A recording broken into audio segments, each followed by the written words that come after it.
Assalamu alaikum. Today, inshallah, we will discuss word association test. As you already know, that word association test is the first test under psychological test.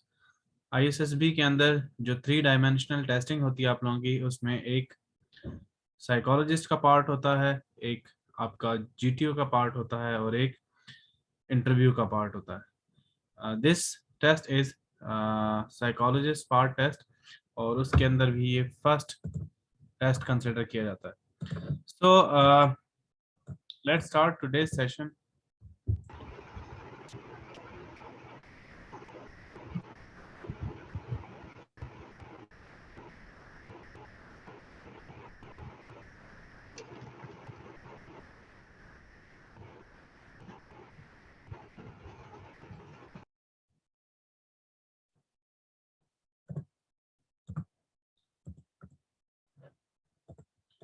Word association test is very important for every candidate.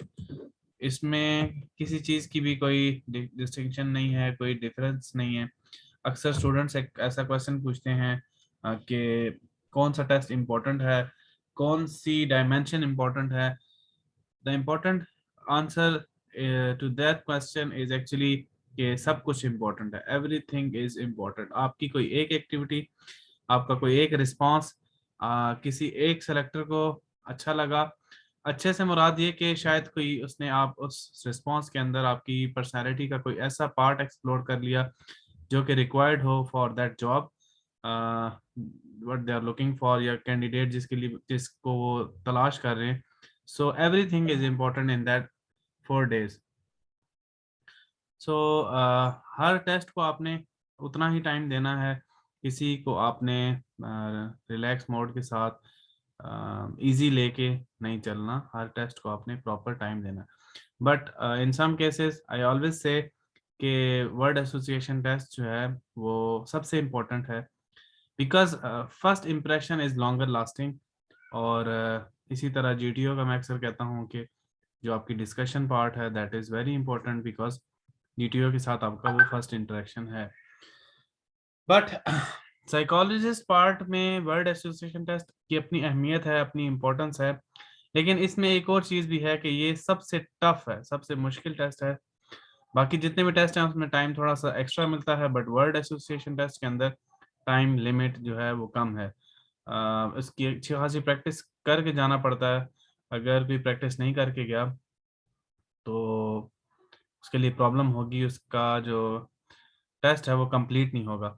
इधर मैं एक और important point आपको बताता चलूँ कि इनकी एक मिनिमम रिक्वायरमेंट होती है, and that minimum requirement is around 83 standard जो है 100 में से 83 वर्ड एसोसिएशन टेस्ट. ये आपको कोई बात शायद बताए ना, बट जो स्टैंडर्ड चलता है, I am not talking about only ISSB, I am talking about general psychological testing.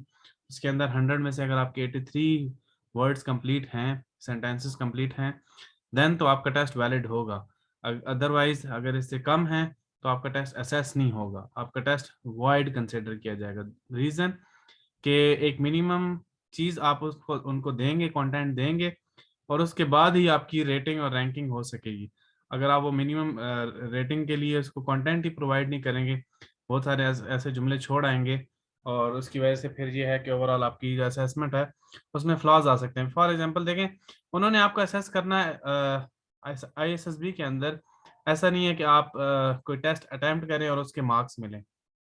मतलब आपने कोई क्वेश्चन आपको दिया गया 5+5 और आप 10 लिखें तो आपको मार्क्स मिलेंगे, आप 0 लिखेंगे, कुछ भी नहीं लिखेंगे तो आपको मार्क्स नहीं मिलेंगे. नॉर्मल एग्जाम में ऐसा होता है. बट यहाँ पे पर्सनैलिटी के अंदर ऑलरेडी चीज़ें मौजूद हैं. आप अगर कुछ भी नहीं लिख के आएंगे ना तो असेसमेंट नहीं हो पाएगी. बट आप फेल तो कंसिडर उस टाइम पे वो आपको डायरेक्टली नहीं कह सकते कि आप फेल है, बिकॉज दे उन्होंने आपको असेस ही नहीं किया और आपने उनको इन्फॉर्मेशन प्रोवाइड ही नहीं की. सो इन्फॉर्मेशन प्रोवाइड करना इंपॉर्टेंट है. जब तक इन्फॉर्मेशन आगे प्रोवाइड नहीं करेंगे असेसमेंट होगी ही नहीं. असेसमेंट नहीं होगी तो आप ऑफ कोर्स उनके पास और कोई चॉइस है ही नहीं. आपने उनको कोई डाटा प्रोवाइड किया ही नहीं जिसके ऊपर वो अपने कुछ रिमार्क्स दे सकें, आपको देख सकें, आपको जांच सकें, आपको एक्सप्लोर कर सकें. सो हमेशा स्टूडेंट्स का एक क्वेश्चन होता है कि सर हमें वैट कितने करने चाहिए. सो मेरा हमेशा उनको यही रिस्पांस होता है कि आप मैक्सिमम करें, मैक्सिमम से मुराद ये है कि 100 करें, but if you can not complete 100 then it must be 99। अगर फिर भी नहीं है तो 95 प्लस होने चाहिए आपके, 95 प्लस अटेम्प्ट होने चाहिए सारे के सारे। अभी रिसेंटली जुबैर होके आए हैं ISSB जो उनकी ट्रेनिंग थी, ट्रेनिंग कैंप से, तो वहाँ पे वो बता रहे थे, जुबैर को ही उन्होंने बताया कि if you don't know like if you don't know what sentence you should write, अगर आपको नहीं आ रहा कि आपने सेंटेंस क्या लिखना है, तो एटलीस्ट उसका सिनोनिम लिख के आ जाए, उसका एसोसिएशन वर्ड लिख के आ जाए। फॉर एग्जांपल आपने लिखा गार्डन, तो गार्डन पे आपसे जुमला नहीं बन रहा, तो आप सिर्फ प्लांट लिख के आ जाएं या फिर सिर्फ ग्रीन लिख के आ जाएं। एटलीस्ट कुछ ना कुछ अटेम्प्ट करके आए कि आपको कोई चीज़ समझ आई है, आपने उसको रिस्पॉन्स दिया है। So important is that. और इसके अलावा कंप्लीट सेंटेंस लिखना भी इम्पोर्टेंट नहीं है, इम्पोर्टेंट कि आप मीनिंग कन्वे करें। अक्सर आपके छोटे छोटे वर्ड्स सेंटेंसेस होते हैं 3 वर्ड्स के, बट मीनिंग कन्वे हो रहा होता है, उसमें स्ट्रक्चरल प्रॉब्लम्स, मतलब फॉर एग्जांपल कहता है आई गो टू स्कूल, और अब मैंने आई गो टू स्कूल लिखा है, ठीक है। अगर मैं लिखा है, मैं इसको रिप्लेस करूं गो स्कूल, ठीक है, तो मीनिंग कन्वे हो रहा है, दोनों का मीनिंग सेम है, आई गो टू स्कूल या गो स्कूल दोनों ऑलमोस्ट सेम है। इसमें अब दूसरे में मैंने स्ट्रक्चर को फॉलो नहीं किया, लेकिन मैंने कोई ग्रामेटिकल एरर भी नहीं किया, मैंने गो स्कूल से मीनिंग कन्वे हो रहा है, स्पेलिंग भी मैंने ठीक लिखे हैं। तो it will clear, it will like psychologist will consider it as a response कि आप ये टाइम की वजह से आप रिस्पॉन्स देना चाह रहे थे, और आपका जो कहना जो चाह रहे हैं वो उसका कन्वे हो जाएगा मैसेज, वो उसको कंसिडर करेगा और उसको समझेगा भी और उसको रैंक भी करेगा। सो ये इंपॉर्टेंट नहीं है कि अब आपने पूरे पूरे लंबे लंबे सेंटेंसेस लिखने, मीनिंग कन्वे करना है, बट उसके अंदर आपकी ग्रामर के एरर ना हो, वोकेबलरी के प्रॉब्लम्स ना हो, आपकी स्पेलिंग मिस्टेक्स ना हो, साफ पता चल रहा हो कि किसी ने अगर लिखी है बात ये वाली, तो इसको पता है कि स्ट्रक्चर कैसा होता है, उसमें से मैंने कौन कौन से वर्ड्स रिमूव करने हैं, तो एक मीनिंगफुल 2 वर्ड्स का, 3 वर्ड्स का, 4 वर्ड्स का एक सेंटेंस टाइप ऑफ थिंग बन जाएगी जो कि मेरा मैसेज क्लियर कराएगी। ये इम्पोर्टेंट कुछ डिस्कशन थी बिफोर बिफोर स्टार्टिंग दिस। इसके अलावा जो भी साथ साथ चीज़ें आएंगी इंशाल्लाह I will guide you meanwhile. और अब हम स्टार्ट करते हैं सेशन को। I always start my sessions with the word that is practice. कोई भी टेस्ट है उसके लिए प्रैक्टिस बहुत इंपॉर्टेंट है, मैं हमेशा अपने सारे के सारे सेशंस प्रैक्टिस से करता हूँ। और कितनी प्रैक्टिस चाहिए, बस उतनी ही चाहिए जितना आपको शौक है पाकिस्तान आर्मी में जाने का, जितना आपको शौक है ख्वारी से बचने का, जितना आपको एहसास है पैसे खर्च करने का या एक्सपेंस अपने होने का, जितना आपको एहसास है अपने टाइम का, अपने टाइम सेव करने का, जितना आपको एहसास है अपनी फ्यूचर फैमिली का, या फिर जितना आपको एहसास है अपने आप का, अपनी एफर्ट्स का, और मार्केट की के धक्कों का, और उसके अलावा मज़ीद कई ऐसी उम्मीदें हैं जो कि टाइम के साथ आपके साथ रहेंगी, बट वो एट द एंड टूट जाएंगी अगर आप इस यहाँ से पास ना होके गए। देखें ना, अब इसको आप कंपेयर करें, आप यहाँ पे खुदा ना खास्ता आज पास नहीं होते सेकंड ईयर के बाद, then what options you have, इसके अलावा कौन से ऑप्शन है आपके पास? कोई कोई खास बड़ी ऑप्शन नहीं जो आपको डायरेक्ट ऑफिसर बनाए। I don't think so. Some jobs are there like, कुछ गवर्नमेंट जॉब्स आती हैं जो कि बैचलर की बेसिस पे होती हैं, बट कंपटीशन बहुत टफ होता है, और उसमें कंपटीशन के अलावा भी ज़्यादा ये लोग ये समझते हैं कि यहाँ पे शायद कोई सिफारिश चलती है, लास्ट मोमेंट पे उनके डिसीजन चेंज हो जाते हैं, मेरिट लिस्ट में प्रॉब्लम्स आ जाती हैं। बट ये एक ऐसा इदारा है जहाँ पे आपको पता है कि अगर आप एफर्ट्स करेंगे, अगर आप अच्छे तरीके से वहाँ पे परफॉर्म करके आएंगे, एफर्ट्स के अलावा भी पर्सनालिटी अपनी थोड़ी सी बेहतर शो करने की कोशिश करेंगे, मेहनत करेंगे, तो चीज़ें बहुत बेहतर होंगी, और रिस्पॉन्स जो भी आपके रिजल्ट्स होंगे वो अकॉर्डिंगली आएंगे, उसमें कोई सच मैनिपुलेशन नहीं होगी। सो ये सारी चीज़ें जहन में रख के आपने प्रैक्टिस करनी है अगर आप चाहते हैं कि आप अगले 10 साल की ख्वारी से बच जाएं। तो दिस इज़ अ शॉर्टकट जो कि डायरेक्ट उस ख्वारी से आपको बचाएगा और आपको डायरेक्ट 17 स्केल में लेके जाएगा। तो सेकेंड ईयर के बाद ये अपॉर्चुनिटी आई थिंक सो के एक शॉर्टकट भी है, एक छक्का भी है। आप इसको छक्का कह सकते हैं, फ्लूक है कि आप डायरेक्ट आपका ऐसा जंप लगता है जो कि शायद दोबारा जिंदगी में आपको नसीब ना हो। इतनी आसानी से। अच्छा, अब इसकी प्रैक्टिस करें। जितनी प्रैक्टिस आप मैट्रिक की करते हैं, जितनी प्रैक्टिस आप सेकंड ईयर की करते हैं, जितनी प्रैक्टिस आपने बैचलर्स में करनी है, जितनी प्रैक्टिस आपने मास्टर्स को पास करने में करनी है, जितनी प्रैक्टिस आपने फर्स्ट जॉब लेने के लिए करनी है, उतनी प्रैक्टिस तो इसको देना, ताकि आपको कम से कम ये बाद में फील ना आए कि मुझे एक अपॉर्चुनिटी मिली थी और मैंने उसको अवेल नहीं किया। So start doing it. सबसे इंपॉर्टेंट है वर्ड एसोसिएशन टेस्ट। इसकी तो इतनी प्रैक्टिस करनी है कि डेली 500 प्लस वर्ड्स आपके डेली आपने लिखने हैं। और अगर आपने ये लिख लिया, ये काम कर लिया 500 वर्ड्स फॉर 1 मंथ, मैं आपको गारंटी देता हूँ कि आपके आपके साइकोलॉजिस्ट टेस्ट सबसे बेहतर होंगे। और आपको खुद भी इम्प्रूवमेंट नजर आएगी और आपको उन पे ग्रिप होगी कि जिस तरह का भी सेंटेंस आएगा आप अपनी मर्जी से उसको रिस्पॉन्स कर सकोगे। और सिर्फ ये वर्ड एसोसिएशन टेस्ट की मैं बात नहीं कर रहा, picture story, situation reactions, pointer stories, sentence completions, सब के अंदर, इवन डिस्कशन और लेक्चरेट, इन सब के अंदर आप अच्छा परफॉर्म करोगे अगर आपने वर्ड एसोसिएशन टेस्ट की अच्छी प्रैक्टिस कर ली। अच्छी प्रैक्टिस से मुराद है कि आपने काफ़ी ज़्यादा वर्ड की प्रैक्टिस कर ली और आपके आइडियाज़ हुए उस वर्ड के ऊपर, आपके हाथ से वो गुजरे हों, आपके माइंड से वो एक दफ़ा गुजरे हों, then inshallah you will feel the difference, not only for this test, inshallah in next any other opportunities in your life आप सब के अंदर ही काफ़ी अच्छा परफॉर्म कर पाएंगे। then there is time management। word association test है ही टाइम मैनेजमेंट, इसमें और कुछ भी नहीं है। ये एक ऐसा टेस्ट है जो कि आपको इतना बुरा फंसा सकता है, और ये एक ऐसा टेस्ट है जो आपको 1 वर्ड पे नॉट रिकमेंड भी कर सकता है और रिकमेंड भी कर सकता है, इसलिए आपने इसकी उसी तरह तैयारी करनी है। 10 सेकेंड्स होते हैं इसके अंदर। सामने स्क्रीन के ऊपर आएगा, साथ वॉइस भी होगी, एक छोटी सी बेल बजेगी, एक वॉइस सी निकलेगी, वो ड्रम की भी हो सकती है, किसी चीज़ की भी हो सकती है। उस वर्ड वॉइस के ऊपर आपने ऊपर देखना है स्क्रीन पे, और स्क्रीन पे आपने जो वर्ड लिखा होगा उसको आपने सेंटेंस की फॉर्म में लेके आना है। उस वर्ड को रिपीट करने की जरूरत नहीं है कि फॉर एग्जांपल एक वर्ड आया टिप्स, तो आपने लिखा टिप्स और आगे इज इक्वल टू डाला और आगे सेंटेंस लिखना शुरू कर दिया, ऐसा नहीं है। आपने उस टिप्स को सेंटेंस की फॉर्म में लेके आना या फिर उसको एसोसिएट करके एसोसिएशन की फॉर्म में लेके आना। सो उसके बाद 10 सेकेंड्स से पहले अगर कर लिया तो वेल एंड गुड। अगर आप अभी कर रहे हैं तो फिर दोबारा बेल बज गई, दैट मीन्स कि another sentence, another word appears, आपने दोबारा ऊपर देखना है और नेक्स्ट सेंटेंस को आपने कंप्लीट करना है। अच्छा, इसमें अब इम्पोर्टेंट है कि अगर आपका वर्ड मिस हो जाए तो आपने उसको स्किप करना है। That is very important point कि आपने उस वर्ड की स्पेस छोड़नी है। अगर आपसे 50th वर्ड मिस हो गया टाइम की वजह से या समझ नहीं आ रही, तो आपने 50th की जगह छोड़ के नेक्स्ट जो वर्ड आएगा वो 51 पे करना है।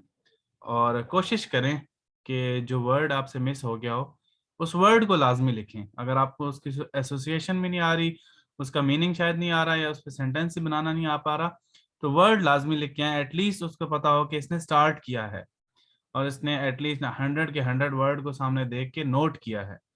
तो इसकी इतनी कैपेसिटी है कि ये लिखना चाह रहा था, शायद टाइम की वजह से इससे नहीं लिख पाया।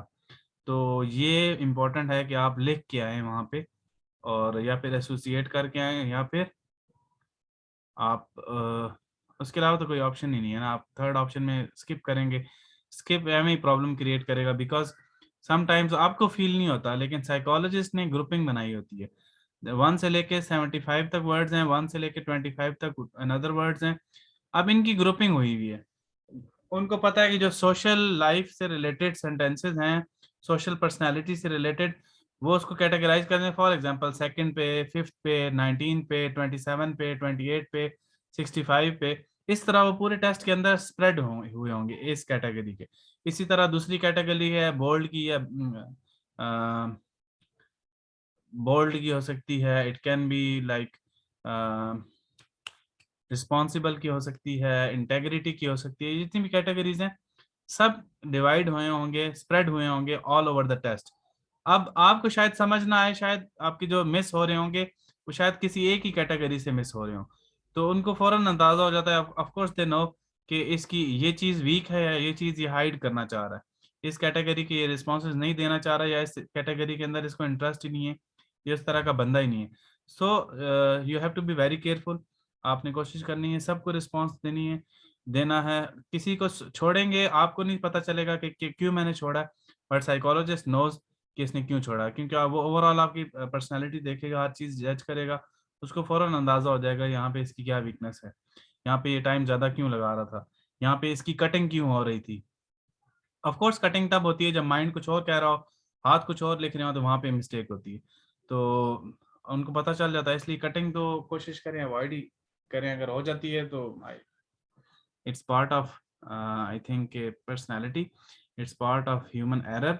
कुछ भी हो सकता है, कटिंग हो जाती है, मिस्टेक्स हो जाती हैं, but again I will say कि आप जो भी काम करेंगे साइकोलॉजिस्ट नोज, और वो निकाल लेगा रीजन कि यहाँ पे क्या प्रॉब्लम थी।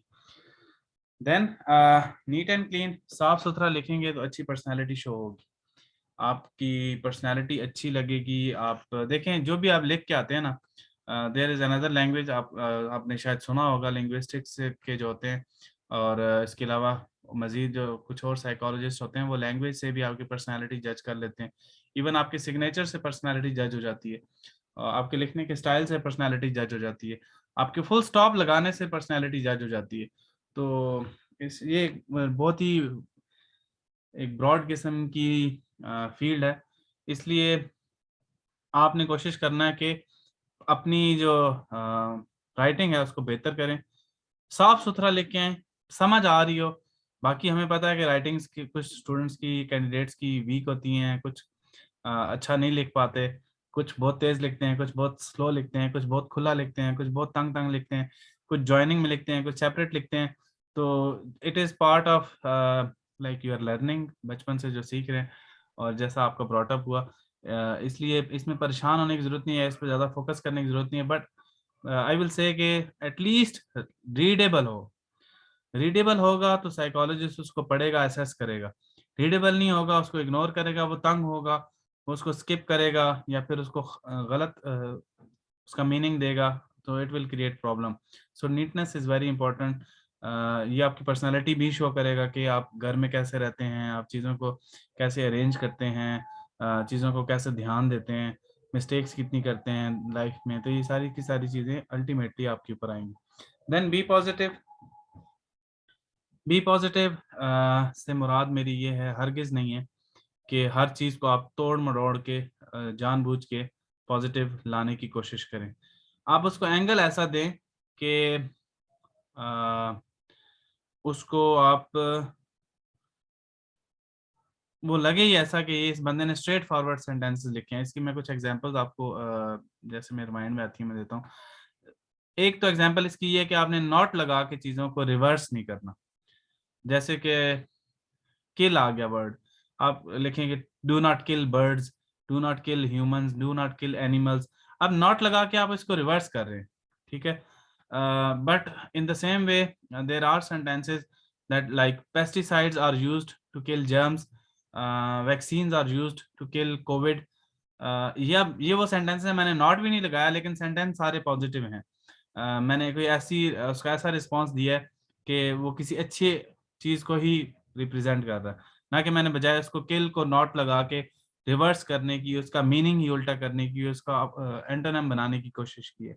सो in my point of view positive means this कि आपने स्ट्रेट फॉरवर्ड आंसर्स देने, चीज़ों को जानबूझ के वो आपसे जो पूछना चाह रहा है, देखें किल का मतलब है या लाई का मतलब है, वो आपसे लाई के बारे में पूछना चाह रहा है, ठीक है।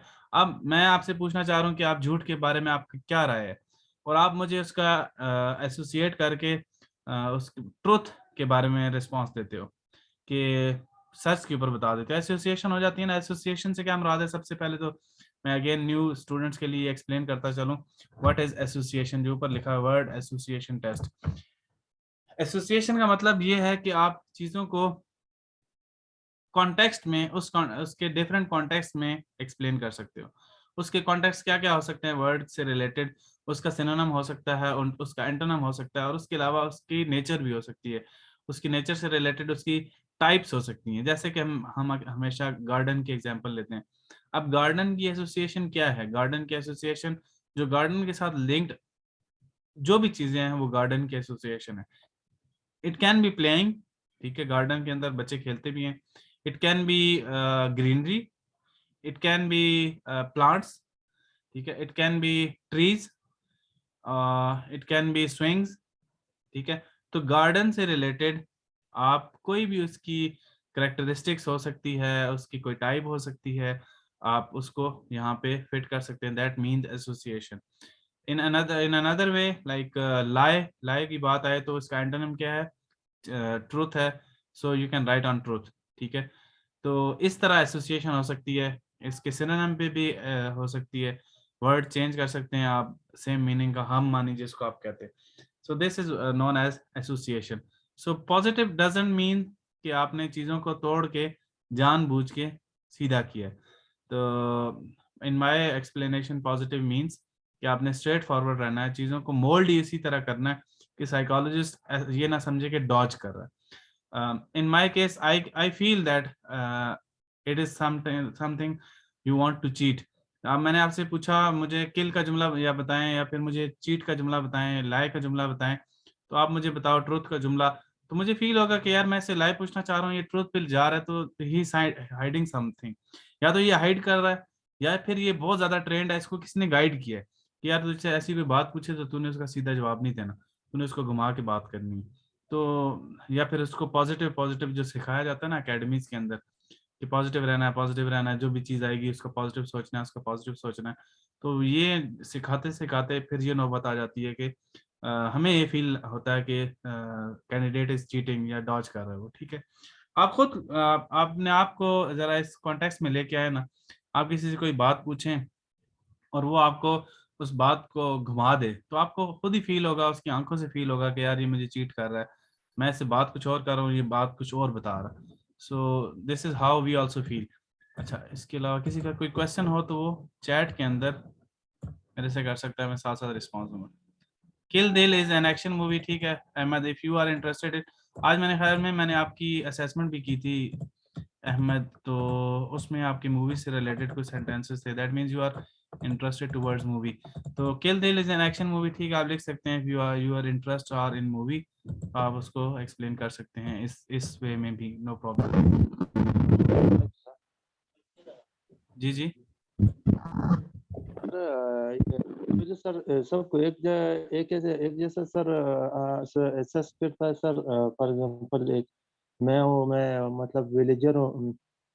मैं गांव का रहने वाला और एक मतलब सिटी में रहता है, तो वो तो यकीनन मुझसे सारा लिहाज से अच्छा होगा, मतलब इंग्लिश में और नॉलेज में। तो ऐसा नहीं नहीं, सबको ऐसा एक नहीं जैसे होता, ही। ऐसा नहीं होता। आपका मुझे क्वेश्चन समझ आ गया है। यू वांट टू से कि साइकोलॉजिस्ट के पास डिफरेंट किस्म के स्टूडेंट्स आते हैं, तो हर एक को जब असेस कर रहा होता है तो वो सेम स्केल के ऊपर करता है। एक्चुअली हर एक की प्रोफाइल होती है साइकोलॉजिस्ट टेस्ट के अंदर, सबकी प्रोफाइलिंग होती है। सबसे पहले प्रोफाइलिंग आपकी होगी, हर बंदे की एक अलग डोजियर होगा, अलग प्रोफाइलिंग क्रिएट होगी कि ये बंदा कहाँ से आया है। आपका बायोडाटा फॉर्म ऑफ कोर्स पहले चला जाता है, मैं इस पे ऑलरेडी लेक्चर दे चुका हूँ आप लोगों को। बायोडाटा फॉर्म से आपकी प्रोफाइलिंग स्टार्ट हो जाती है, उसको पता चल जाता है कि ये किस कैपेसिटी का बंदा है और कहाँ से आ रहा है। तो वो उसके मुताबिक ही उसको जज करेगा, आपको किसी और के साथ कंपेयर नहीं करेगा। एक बंदा आ रहा है सवाबी से, एक बंदा आ रहा है रावलपिंडी से, एक आ रहा है इस्लामाबाद से, एक कराची से आ रहा है, एक हैदराबाद से आ रहा है, एक सिंध से आ रहा है। अब सारी चीजें जो हैं ये एक हो ही नहीं सकती। फिर सिर्फ ये रिलेटेड टू रीजन ही डिफरेंसेस नहीं है, डिफरेंसेस बिटवीन फैमिलीज भी होते हैं।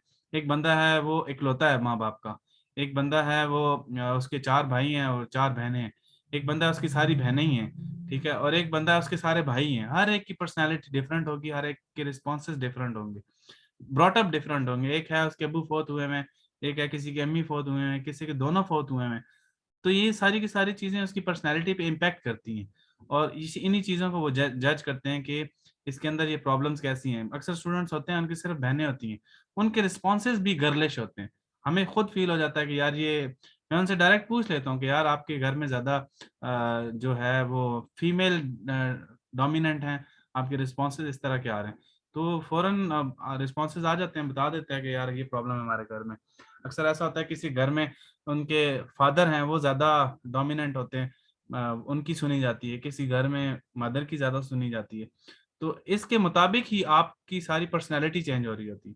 फिर अगेन किसी के फ्रेंड्स होंगे वो डिफरेंट होंगे, कोई इंटेलिजेंट लोगों के साथ रहता होगा जिनके पास एजुकेशन की डिस्कशन होती होगी, कोई होते होंगे वो सिगरेट और इस तरह की चीज़ों में और टाइम वेस्टिंग और अदर सोशल बैड एक्टिविटीज़ के अंदर इन्वॉल्व होंगे, उनकी डिफरेंट पर्सनैलिटी होगी। तो हर एक को आप एक उसमें बॉक्स में फिट नहीं कर सकते। हर एक की अपनी प्रॉब्लम्स हैं, हर एक की अपनी पर्सनैलिटीज़ हैं, हर एक की अपनी प्लस हैं, हर एक के अपने माइनसेस हैं। तो ये सारे के सारे डिफरेंटली चेक किए जाते हैं और उसके बाद उनकी असेसमेंट की जाती है। पहले उनकी प्रोफाइलिंग की जाती है, फिर उस प्रोफाइलिंग के अगेंस्ट उनके रिस्पॉन्सेज को चेक किया जाता है और फिर उसके अंदर कॉन्ट्रडिक्शन चेक की जाती है कि जो बंदा ये कह रहा है एक्चुअली ये ऐसा है या नहीं है। नॉर्मली आप लोग फेल होते हैं कॉन्ट्रडिक्शन की वजह से। आपकी पर्सनैलिटी कॉन्फ्लिक्ट आता है पर्सनैलिटी में। आप क्या कुछ और ही होते हैं, हमें बिकॉज एकेडमी से पढ़ के गए ना, तो एकेडमी से जो पढ़ के जाते हैं आजकल तो सब पढ़ के जा रहे हैं, नहीं भी पढ़ के जाते ना तो यूट्यूब से देख के जाते हैं। तो जब वो ये पढ़ के जाते हैं तो वो जो बातें इन्फ्लुएंस करते हैं ना, जो ट्रेनर्स आपको बताते हैं सेंटेंसेस, वो ही कॉपी करके जाते हैं।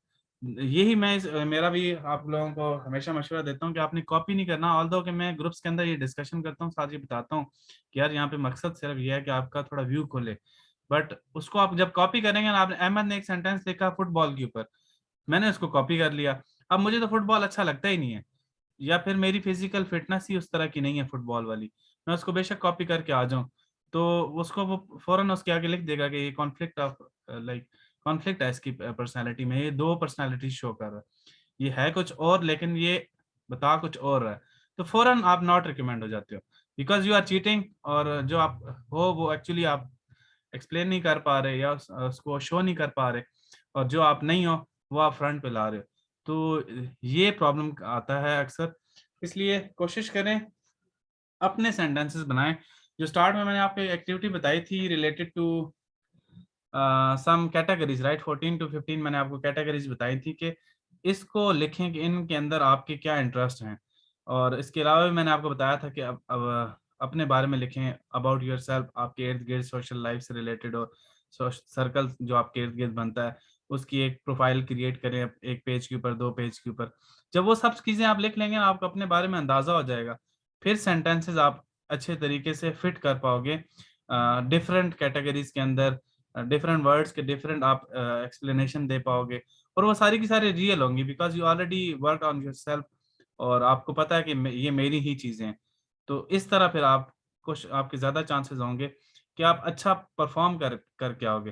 बिकॉज मेरे साथ ऐसे स्टूडेंट्स अभी हैं नहीं आप लोगों में जो बहुत ही कोई एक्सट्रीम हो। नॉर्मली आप लोग सब पढ़े लिखे हो, अगर आप एफएससी कर रहे हो तो जाहिर है रुझान भी पढ़ाई की तरफ होगा, पेरेंट्स भी आपको सपोर्ट कर रहे होंगे, फैमिली के अंदर भी इस तरह का ही इन्वायरमेंट होगा अक्सर। तो ऐसा एक्सट्रीम केसेस तो है नहीं कि बहुत ही एक्सट्रीम पर्सनालिटी आ जाती है, कोई माइनर इश्यूज होते हैं वो सारे के सारे सॉल्व हो जाते हैं। तो इसलिए अपने सेंटेंसेस लेके अपनी पर्सनालिटी शो करके हैं। और मीनवाइल आपको लगता है कि आप वीक हैं, ऑफ कोर्स हम लोग वीक होते हैं कहीं ना कहीं, उसके लिए आप लोग मूवीज देखना स्टार्ट करें। अच्छी मूवीज लीडरशिप से रिलेटेड, अच्छी मूवीज मोटिवेशन से रिलेटेड, इंग्लिश से रिलेटेड मूवीज जिससे आप थोड़ी इंग्लिश भी इम्प्रूव हो, और इस तरह कुछ अच्छे लेक्चर्स भी सुने, मोटिवेशनल लेक्चर्स सुने। उससे पता क्या होगा, देखें आपने कभी कोई बुक पढ़ी होगी, सब पढ़ते हैं, कोई नॉवल से रिलेटेड कोई अच्छी अच्छी बुक सब ने एक एक तो पढ़ी ही होगी। जब आप बुक पढ़ते हैं ना, आप 1 महीना, 15 दिन, 7 दिन, 8 दिन आप उस बुक में ही खोए रहते हैं, और आप को लग रहा होता है कि यार ये जो बुक में बातें बताई गई हैं मैं इसको इम्प्लीमेंट करने की कोशिश करता हूँ, क्योंकि 1-2 दिन तो आप हवाओं में उड़ते रहते हैं कि यार बड़ी अच्छी बुक थी, फलाने ने ये किया तो मैं भी ये करूंगा। इसी तरह मूवीज जब आप देखते हैं तो आपको भी 1-2 दिन हवाओं में लगते हैं। अगर कोई एक्शन मूवीज हो तो आपका भी दिल करता है कि आप इस तरह रिस्पॉन्स दें। तो ये इसका बड़ा इम्पैक्ट होता है। अगर आप 2-3 महीने लगातार मूवीज और लेक्चर सुन रहे हैं ना, तो आपकी पर्सनैलिटी ऑटोमेटिकली इंप्रूव होगी। ऑटोमेटिकली आप उस 2-3 महीने से उस एनवायरनमेंट में रह रहे हैं, खुद को वो चीज़ें बता रहे हैं, तो चीज़ें पॉलिश होंगी, बेहतर होंगी। इवन कुछ अच्छी हिडन क्वालिटीज़ भी है ना, तो वो भी फ्रंट पे आ जाएंगी। तो इसलिए एनवायरनमेंट क्रिएट करें। आईएसएसबी जाने से पहले आपने आईएसएसबी जैसा या सर्विसेज जैसा, फोर्सेस जैसा एनवायरनमेंट क्रिएट करना अपने पर्सनालिटी के अंदर, अपने फैमिली के अंदर। आईपीएसआर की इतनी, आईएसपीआर की इतनी अच्छी अच्छी मूवीज हैं, आप उनको देखें।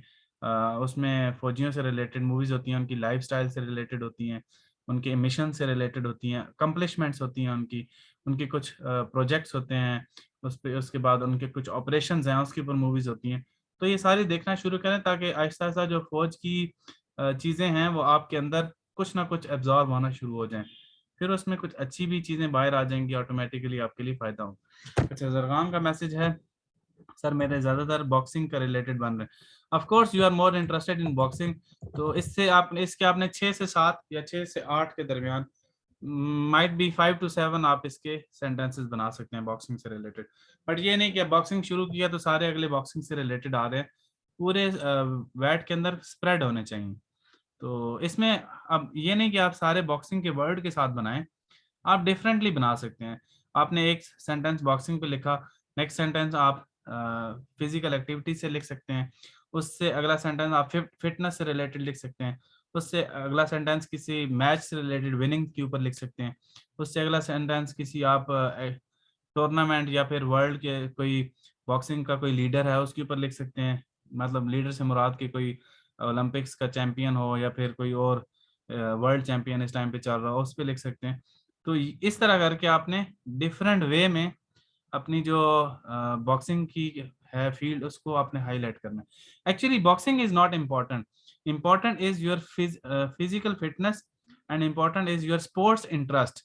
ये इंपॉर्टेंट है कि ये बंदा स्पोर्ट्स खेलता है और फिजिकली भी फिट है और इन एक्टिविटीज में भी इन्वॉल्व है, साथ पढ़ाई भी चल रही है।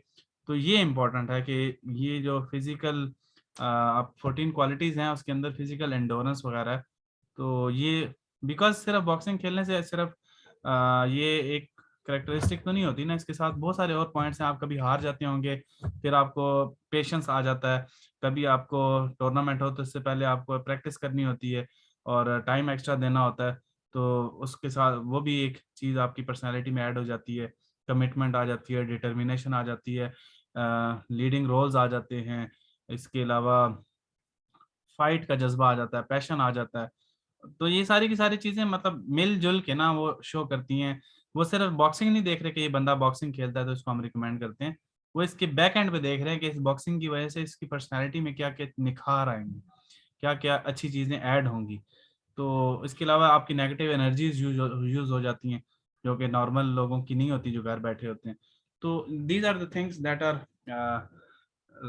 लाइक दैट आर नीडेड और उनको जो चाहिए, इसलिए इनको जब भी आपने एक्सप्लेन करना हो डिफरेंट वे में आप लिख लें, बॉक्सिंग से रिलेटेड डिफरेंट वर्ड्स लिख लें और उसको फिर डिफरेंट चीज़ों में डाल के फिट इन करने की कोशिश करें। सिर्फ बॉक्सिंग पे गौर ना करें, जनरली ओवरऑल भी देखें, जिस तरह मैंने अभी आपको गाइड किया, leadership, determination, passion, physical fitness, physical endurance, इस तरह सारी चीज़ें डिफरेंट आप बना के ना एक पैकेज सा, वो फिर आप डिफरेंटली स्प्रेड कर सकते हो। एनीवे 4 minutes हैं फ्रॉम दिस क्लास, इंशाल्लाह we will continue this class again after end of this class I will start again, और जो भी मोटी मोटी चीज़ें हैं मैं मजीद अगेन बताता हूँ, then we will, I think ये काफ़ी लंबा पड़ेगा तो थोड़ा सा और इसको कंटिन्यू करते हैं, फिर हम नेक्स्ट सेशन में इसको लेके चलेंगे। सो हम डिस्कस कर रहे थे बी पॉजिटिव को, बी पॉजिटिव के बाद है अवॉइड ओवर राइटिंग। जब ये आप लोग सेंटेंसेस करेंगे इंशाल्लाह तो मैं बी पॉजिटिव का जो एक्चुअल मीनिंग है ना थ्रू सेंटेंसेस आपको एक्सप्लेन कर दूंगा। ऑल्दो क्या I have given one example, hopefully कि आपको समझ आ गई हो, but again time by time जैसे जैसे सेंटेंसेस आएंगे फिर हम उसको अगेन एक्सप्लेन कर लेंगे। Avoid over writing, over writing नहीं करनी, अगर कोई गलती होगी है तो उससे आगे लिखें, उसके ऊपर नहीं लिखना। जगह आपके पास बहुत है, पेपर्स बहुत हैं, बिल्कुल इस चीज़ से घबराना नहीं है। खुला खुला भी लिख सकते हैं तो खुला खुला लिखें, कोई मसला नहीं है, पेपर ज़ाया नहीं होता उनका। तो ऊपर नहीं लिखना, उसी को कट करके मैंने आपको ऑलरेडी बताया, मैं अगेन यहाँ पे आई थिंक हाईलाइट भी कर देता हूँ। अवॉइड ओवर राइटिंग, एक मिनट, हाईलाइट दिस। एक तो ऊपर नहीं लिखना, ठीक है, दूसरा वन लाइन से कट करना है, मिडल से, ठीक है, ये इंपॉर्टेंट है। इस तरह नहीं करना कि अगर ओवर राइटिंग गलत हो गया तो आप इसके ऊपर लिखें, continue from like just like adjacent to this, उसके साथ से आपने आगे स्टार्ट करना है, उसके ऊपर से स्टार्ट नहीं करना, ये इंपॉर्टेंट है। अच्छा, और वन लाइन से आपने कट करना है स्ट्रेट, जिस तरह मैंने ओवर राइटिंग को कट किया और अवॉइड को कट किया, इस तरह नहीं करना है, ये जो मैं अभी कर रहा हूँ ये काम नहीं करना। सिर्फ बेशक गंदा वर्ड भी है, जैसा मर्जी है, एक लाइन से कट करें और आगे चलें। इसको साइकोलॉजिस्ट असेस नहीं करेगा बिकॉज ऑलरेडी आपने इसको कट कर दिया। तो ये इंपॉर्टेंट है। अक्सर हमें फीलिंग ऐसी आती है, एक तो ये फीलिंग आती है कि शायद ये कट सही तरीके से नहीं हुआ। दूसरी फीलिंग ये आती है कि कोई गलत वर्ड लिखा होगा, यार ये साइकोलॉजिस्ट पढ़ ना ले, तो हम उसको काटने की कोशिश करते हैं, उसको बिल्कुल मिटाने की कोशिश करते हैं ताकि नीचे से रीडेबल रहे ही ना। तो ये एक बड़ी ही बैड किस्म की पर्सनैलिटी शो होती है। आपने सिर्फ वन वर्ड से, वन लाइन से कट करना है, ऑलरेडी आपने उसको इन्फॉर्म कर दिया है कि आप मेरा ये वर्ड ना पढ़ें, ये इसमें काउंट नहीं होगा, वो उसको काउंट नहीं करेगा, डोंट वरी अबाउट इट। और खूबसूरत भी लगता है ऑफ कोर्स, अगर आपने 3-4 लाइनें मारी होंगी तो अजीब सही लगेगा। तो 1 मिनट लेफ्ट, आई थिंक मैं इस सेशन को क्लोज करता हूँ। आप लोग 20 सेकंड्स के बाद दोबारा इसी लिंक से ज्वाइन कीजिएगा, ठीक है? तो हम फिर इसका मजीद सेकंड सेशन इसका कंटिन्यू करते हैं।